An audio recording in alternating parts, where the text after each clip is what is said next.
Alhamdulillah, salatu wassalamu ala Rasulillah wa ala alihi wa sahbihi ajma'in amma ba'd.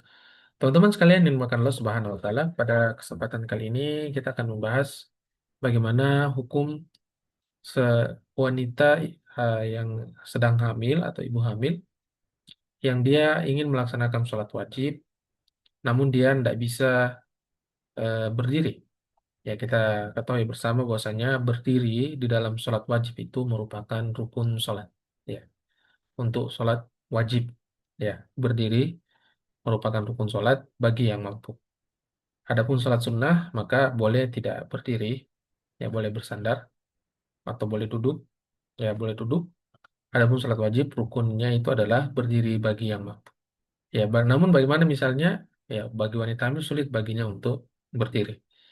Ya, teman-teman sekalian, agama Islam adalah agama yang memberikan keringanan. Ya, kata Allah Subhanahu wa taala, fattaqullaha mastata'tum. Bertakwalah kepada Allah sesuai dengan kemampuan. Dalam ayat yang lain Allah mengatakan, la yukallifullahu nafsan illa wus'aha. Ya, Allah tidak membebani seseorang kecuali sesuai dengan kesanggupannya.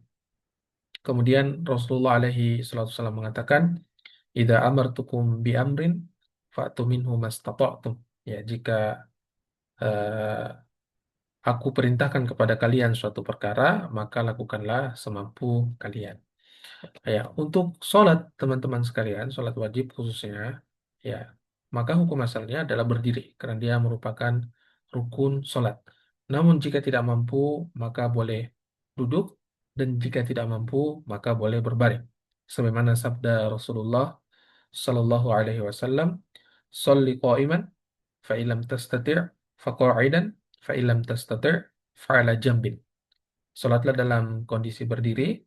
Ya, kalau tidak mampu, sholatlah dalam keadaan duduk. Kalau tidak mampu, maka sholatlah dalam keadaan berbaring.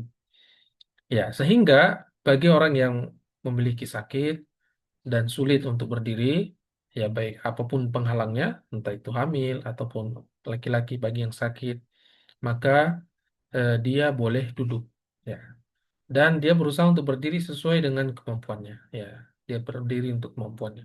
Misalnya dia bisa berdiri, tapi kalau untuk sujud dan rukuknya kesulitan, maka pada saat itu dia bisa duduk.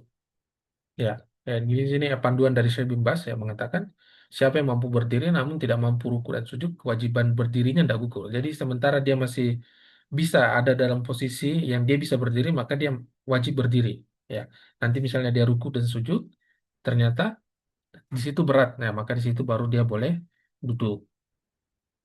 Ya, kemudian teman-teman sekalian, pada saat duduk, ya di sini kita memberikan isyarat ya. Misalnya untuk rukuk ya, maka kita memberikan punggungnya itu sedikit ya. Adapun sujud dia lebih rendah daripada rukuk. Jadi apa? Isyaratnya itu berbeda. Yang ini sementara lagi rukuk, kemudian kita membungkukkan badan. Nah, kemudian kalau sujud berarti dia lebih lebih rendah daripada rukuk ya dengan isyarat dan kemampuan kita tadi. Kemudian selanjutnya teman-teman sekalian, yang lebih utama dan sesuai dengan sunnah ya duduknya itu duduk di lantai bersilah ya ya seperti yang direkomendasikan oleh Syekh Ibnu Utsaimin rahimahullah. Ya, namun boleh saja menggunakan kursi. Ya, boleh saja menggunakan kursi. Tapi kalau ingin afdalnya, yang mengamalkan sesuai sunnah, lebih mendekati sunnah, yaitu kita duduk bersilah di lantai. Ya, dan untuk wanita, ya mungkin bisa pada saat dia berdiri dia bisa takbiratul ihram, dia bisa berdiri. Ya, kemudian dia untuk ruku dengan sujud dia kesulitan, maka pada saat itu dia bisa duduk. Ya, baik dengan kursi, ya, ataupun dia duduk di lantai. Ya, kalau misalnya dimudahkan dengan kursi, ya itu mubah. Ya, dan tentu yang lebih afdalnya yaitu duduk duduk bersilah di lantai. Ya, saya kira demikian teman-teman sekalian. Mudah-mudahan Allah Subhanahu wa taala eh, menjadikan kita orang yang senantiasa menjaga sholat. Rabbi ja'alni muqimas sholati wa min dzurriyyati. Semoga bermanfaat. Sallallahu alaihi Muhammadin wa ala alihi wa sahbihi wasallam. Assalamualaikum warahmatullahi wabarakatuh.